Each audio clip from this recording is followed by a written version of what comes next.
Why was Marrok's death actually so important? One of the most mysterious characters in Ahsoka that had everybody speculating was Marrok. Some thought he would be Ezra Bridger, some said Barriss Offee, some said Starkiller, and some thought he would just be nobody we know. But in episode 4, all those theories came to a close after he lost the duel to Ahsoka. However, this character does have the chance of being extremely important for the rest of the season, and I'll explain why. Let's get right into it. First, let's break down his death. Does this look familiar to you? Well, if you're a Clone Wars fan, you'll recognize this is the same way Savage Opress died. For those that don't know, Savage was the brother to Darth Maul, and he was enhanced by Night Sister dark magic to allow him to have some fearsome abilities. These abilities included a raw connection to the Force and incredible strength. So now that we know that, we can see that Marrok was also Force sensitive, and not only that, he was also enhanced by Night Sister magic.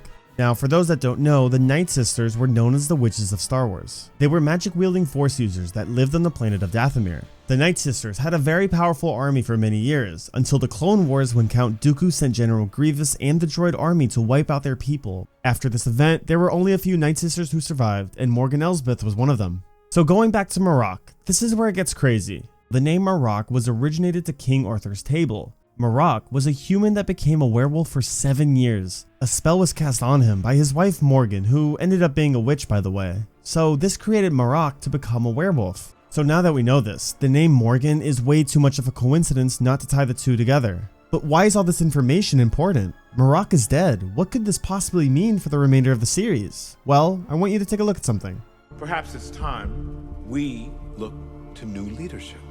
Project Necromancer is in place for that. Remember this scene in The Mandalorian? The Imperial leaders in this meeting spoke about what is called Project Necromancer.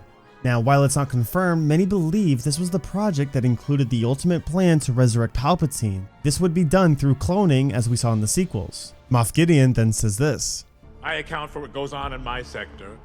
No more, no less. If you notice, Moff Gideon says he takes care of the clones in his sector, which would mean there are different clones in different sectors being tested. My assumption is not only different donors, but also different species as well. Every Imperial leader has their own sector of clones, so if Morgan Elsbeth could form Marrok, why wouldn't she just produce an entire army of him if she had the chance? So what this concludes me to is this: Thrawn's new army. I highly believe that Marrok's death was not significant compared to the hundreds or maybe even thousands that we might see of him.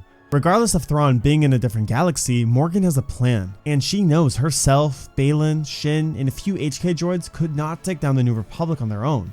But an army of Force-sensitive Night Brothers? That's different.